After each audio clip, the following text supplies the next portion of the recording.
And now, tonight's presentation of radio's outstanding theater of thrills, Suspense. Tonight, we bring you a story from your newspaper. It is based upon absolute fact. Only certain portions have been dramatized. We call it The Greatest Thief in the World. So now, starring Mr. Ben Wright, here is tonight's suspense play, The Greatest Thief in the World.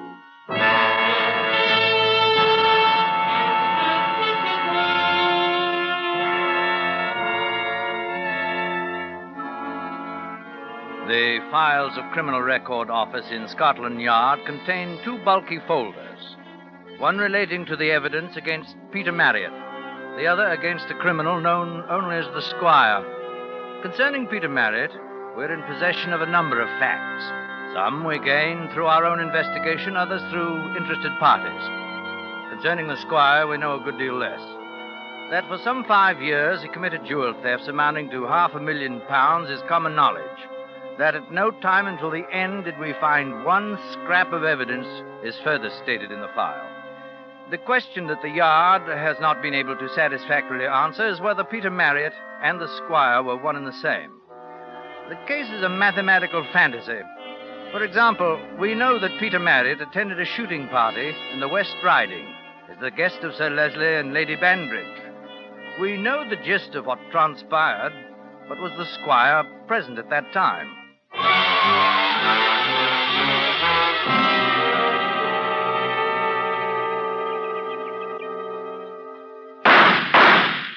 Good shooting, Marriott. Oh, thank you, sir. Blessed if I know how you do it. Every time I get a shot at them, those blinking partridges seem to know it's me. Oh, it's just bad luck, sir. It'll get better. But they do, you know. They fly off screaming with laughter. It's old Banbridge. Come on, you chaps. Nothing to worry about. Oh, really, sir? Oh, well. Perhaps tomorrow. I'm for a drink. Righto. Oh, by the way, been meaning to ask you ever since you got here. It kept slipping my mind. Anything new in London about that, the Squire chap? I don't think so, sir. Not since his last haul. You've heard about him up here, too, huh? Well, who doesn't hear about him? It's a disgrace. I can tell you I've read in a letter to the Times. Parliament should do something. I understand Scotland Yard's up a tree. Bungalows. Not like the old days. Catch the man and give him a horsewhipping, then send him to Dartmoor. That's what we'd have done. Well, they say he's quite clever. Clever? Oh, nonsense. Papers are making a hero of the blighter. The Squire. Oh, impudence. Man's not a gentleman. He's just a blasted little jewel thief. Well, I don't imagine the Honourable Percy Pymdale considers him little. Oh, yes, that was the last one, wasn't it? According to the paper, £20,000, an emerald necklace and 2 diamond rings. Percy's a fool. Always told him so, too. A child could have opened that safe of his. I'd like to see this Squire try his game with me. It's a different story, I can tell you. Well, I imagine it would, sir. By the way, did you tell me that you used to dabble in the diamond market? Oh, that was a few years ago, sir. Nothing much. This evening I must show you one or two nice little things I bought Lady Pamela in Italy. I'd love to see them, sir.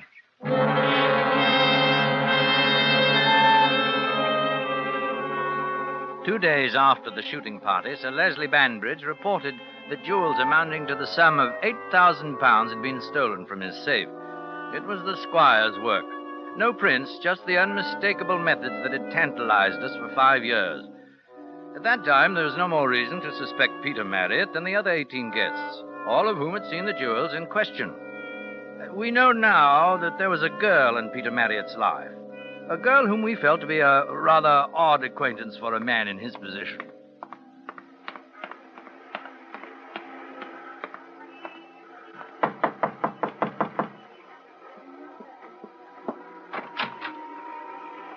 Hello, Ginny. Well, where you been? Thought you was coming by last week. Oh, I'm sorry I was away. With brass knobs on. No, honestly. I brought you a present. You have? Oh, you are a duck. Well, I missed you. Give me a kiss. You have missed me, haven't you? Where's the present? Here.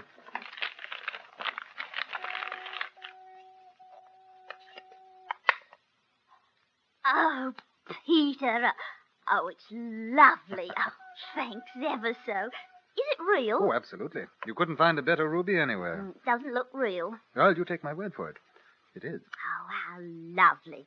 Oh, you shouldn't have. Must have cost a packet. Well, you're my girl, aren't you? Oh, Ginny, look, you see this parcel? I want you to keep it for me just for a little while. Oh, what is it? Oh, it's nothing important. You don't have to open it up. I wouldn't. Well, as a matter of fact, it's it's like the other parcel I gave you a few months ago. Oh, gone. Pictures. Right. Oh, you'll get in trouble one of these days, you will. Anyway, I don't believe you. I bet those aren't pictures in there. Oh? What do you really do? I mean, for a living. Oh, well, I told you, nothing very much. Stock exchange. I have some money. Why? I wondered. What made you wonder? Well, I think maybe you're a bit shady. Oh, what an odd thought. Is it? Well, what's so odd about it? Why don't you ever take me nowhere? Why do we always have to meet here? Never go dancing and nothing. Well, Jenny, isn't it nice of you? No, it ain't. You ashamed of me because I'm not a swell like you. Jenny, it isn't that. It's only that I want to be with you alone. Yes, I don't think. Well, what do you want me to say, then? I don't know, but there's something funny about you. Oh? A man was here the other day. A man? Who? What do you mean? Oh, so there is something. Jenny, tell me about it. He was just asking about the gent who visited me last night. That was you, Peter. What did you say? I told him I wasn't the habit of gassing with strangers and to up it. Well, what did he look like? And look here, I don't like the way you're talking like a ruddy copper. I don't think I'm going to tell you anything. Well, I'm sorry, Jenny, but please, go on. No, I don't feel like it. Now, look, I've got to know. It's important. Dial 999. Ask the police. I think you'd better tell me. You hit me. What did he look like? Jenny? Was he all right? Maybe a little thinner, black hair. Looked something like you. Well, how was he dressed? I don't know. All right, I suppose. Grey overcoat, bowler. He wasn't a copper, I don't think, if that's what's worrying you. It's too polite. Any name? No. Said he was a friend of yours from abroad. Said when I saw you to say something about Canada. You know what he meant. It can't be. He's dead. It can't be.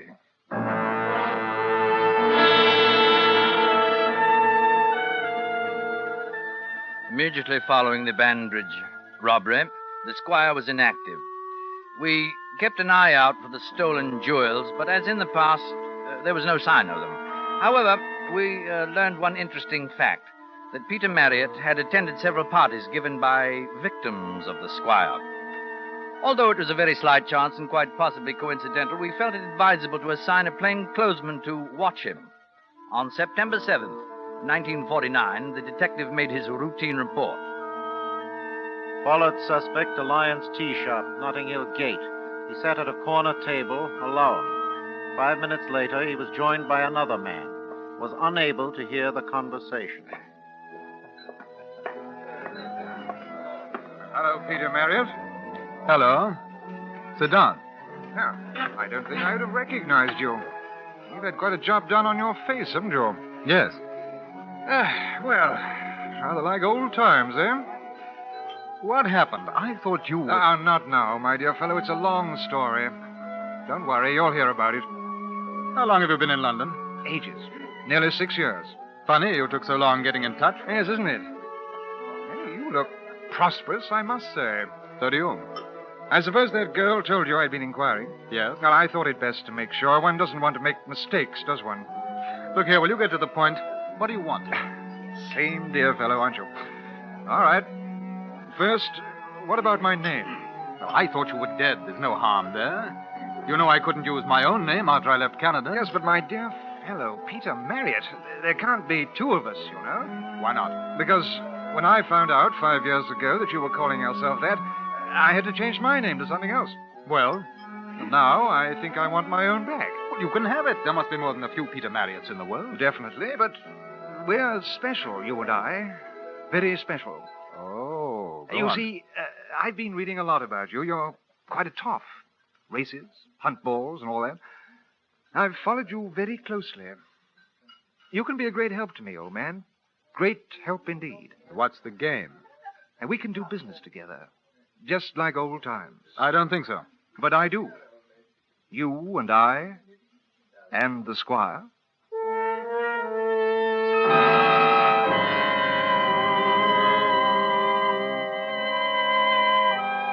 For the next month, well into October, Peter Marriot, as a suspect, became a dud. He led an exemplary life, and we began to feel that once again we'd made a mistake. He attended several parties, and no robbery attempts followed. However, it was 2 days after a ball given by a wealthy sportsman that our detective assigned to Marriot made his report. October 28th. Suspect left his flat 5:30 p.m. and walked toward tube station. Followed, but lost him. Cannot be certain whether he made this move on purpose or not. Is that the horse? Yes. Well, you're not going to drive up to it, are you? Oh, look, I didn't ask you to come along, you know. Well, I suppose you know what you're doing. Now, you can stay here. Yeah, but there are lights on in there. Servants' quarters. But what do I say if a bobby comes along? You see that switch under the dash? Oh, yeah? Flick it. Then step on the starter. The motor won't catch. You can say you're having motor trouble. All right.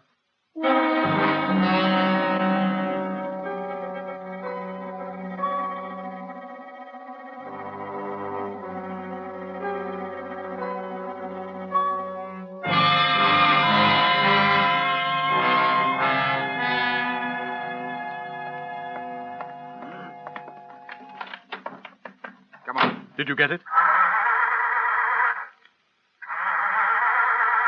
Come on. But she won't catch. The ignition, you bloody fool. Oh. Did you get it? Think I went in for a cup of tea, do you? Of course I got it.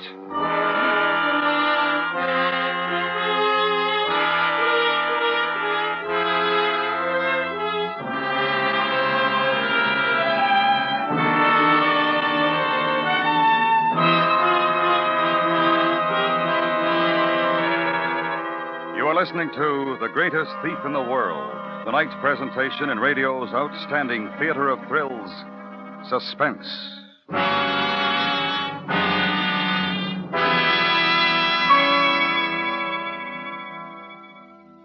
Mr. Smith, no relation to the one you know, planned for a nest egg to start saving with United States savings bonds someday. He put off starting month after month, year after year. And you know what happened? All the money he didn't save wasn't there when he needed it. Don't you be like our Mr. Smith. Be like many smart Americans who purchase United States savings bonds regularly for a nest egg that is there. And now we bring back to our Hollywood soundstage Mr. Ben Wright, starring in tonight's production, The Greatest Thief in the World, a tale well calculated to keep you in suspense.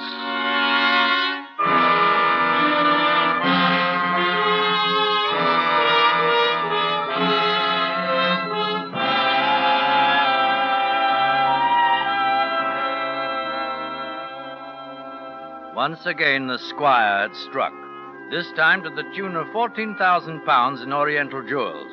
Once again, the resources of Scotland Yard were unable to discover one shred of evidence. It was useless to bring Peter Marriot in for questioning because we had no proof of his complicity. There was nothing to do but intensify our surveillance and hope that a piece of the stolen jewelry would turn up or that one of our informers would uncover something. On November 26, 1949, Marriott drove down to Kent and the estate of Lord Simon Leddington. Joan. Hello. Just running over to Paddy Wood. Want to come? Yeah, love to. Hop in. Oh. Headache? Murderous. It's too much for me last night.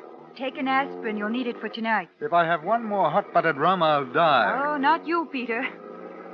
I say, Daddy was furious with me this morning. Oh, why?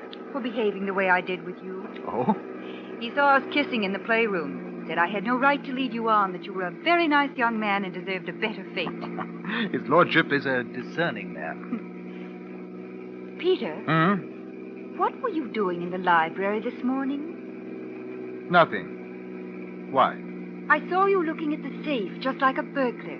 Very suspicious. Oh, rot. There's probably nothing in it anyway. Ha! Besides, no self-respecting cracksman would touch a thing like that. It's too easy to open. I bet the Squire would. Rank amateur. He learned everything from me. Do you want anything in the village? Or you might drop me at the pillar box. I have a couple of cards to post. Right. I'll meet you in half an hour outside the cinema.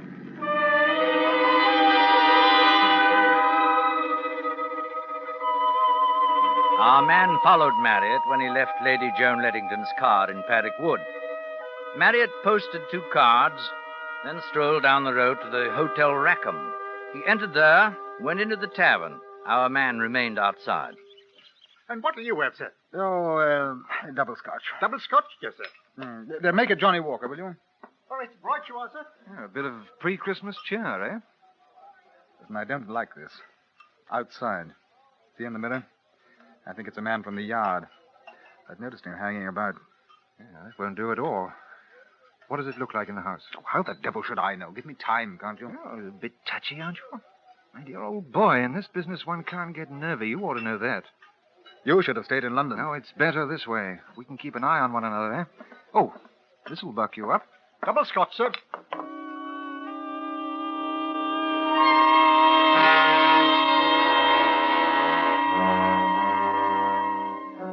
On November 30th, Marriott returned to London.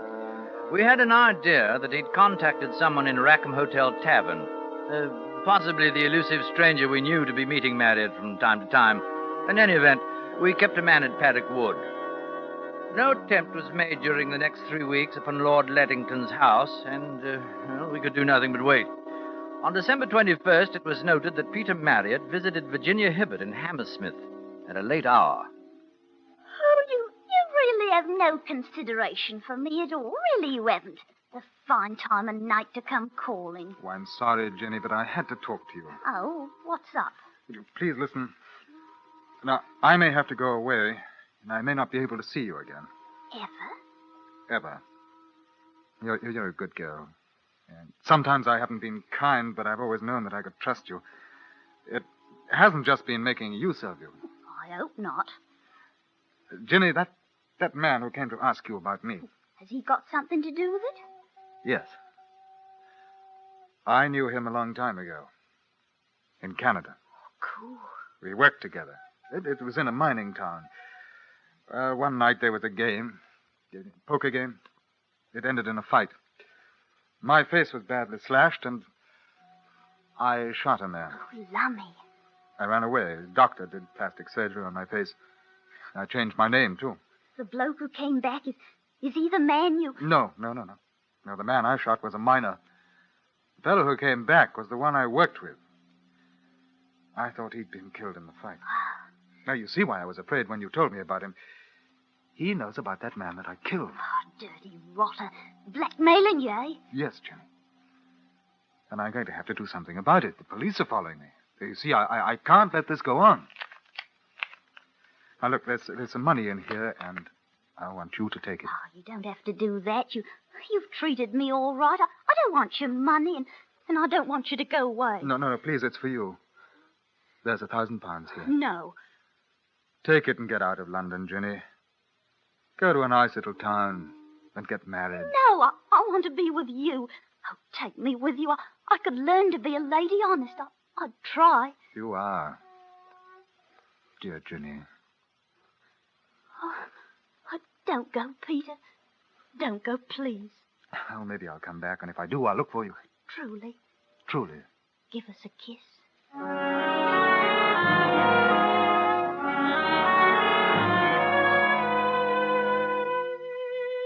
On the morning of December 22nd, 1949, our file on Peter Marriott was still inconclusive.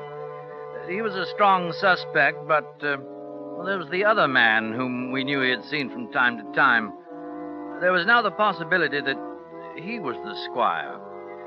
We expected an attempt on Lord Leddington's house and kept our detective in Paddock Wood. That same night, on the 22nd, Lord Leddington's safe was opened and a large amount of currency as well as jewelry was stolen. The plainclothesman we'd left to guard the estate was later found unconscious in some bushes. You were an idiot to come back to the hotel. They'll be looking for you. Or for you? Yeah, quite a haul. I like the paper best. Diamonds are pretty, but they're a bloody nuisance to get rid of. You won't have to worry about that anymore. Huh? I'm fed up. Things were all right with me before you turned up. But think how much nicer it is for me. You've been such a help.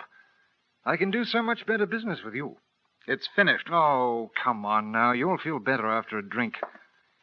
We'll have to get away from here. At least you'll have to. I imagine half of Scotland Yard will be here soon. What about that detective? Oh, I put him out. He'll live. Not a very nice Christmas present, I'm afraid. I meant it, you know, about us. Oh, no, you didn't. Because you wouldn't like people to know, would you? It doesn't matter. Oh, but it does. What do they do to murderers in Canada? Hang them? Or that delightful American system, electricity? You're a fool. You think I've spent these years getting where I have to allow you to come along and muck it up? You've had it too soft, Peter. You're spoiled. You're the one who's had it soft. I could talk, too. You know, I have an idea that you're threatening me. That's not very healthy, is it? No. Well, I shouldn't try it, Peter. Whatever you're thinking. Turn around. What? I don't want to shoot you in the back. Is that what you're going to do? Kill me? Turn around. We're in a hotel, you know. There's bound to be noise. I'll count to 3. Don't do it, old boy. I have a gun, too. 1. I was always a better shot than you. Remember? 2. Last chance. Put down your gun. 3.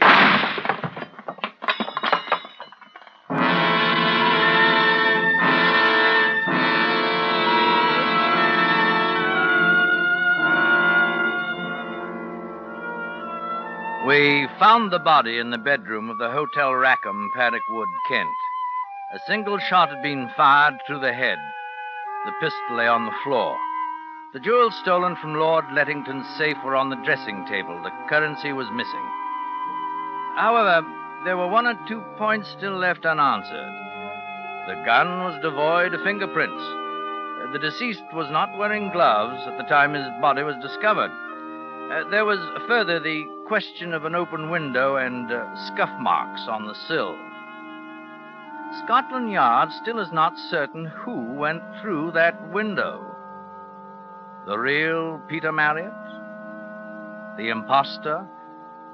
Or the one known as the Squire?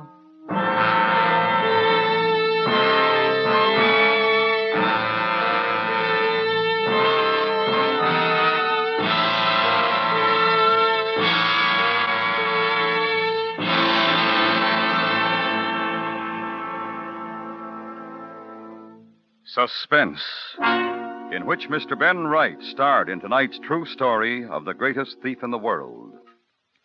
Next week, the story of a pet cat and the fear it carried with it.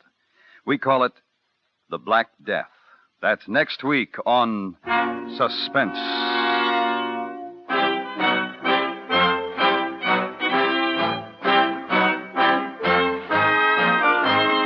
Suspense is produced and directed by Antony Ellis, who wrote tonight's script. The music was composed by René Garrigan and conducted by Wilbur Hatch. Featured in the cast were John Dodsworth, Joseph Kearns, Betty Harford, Ella Morgan, Edgar Barrier, and Raymond Lawrence. You'll enjoy romance every Saturday in the daytime on the CBS Radio Network.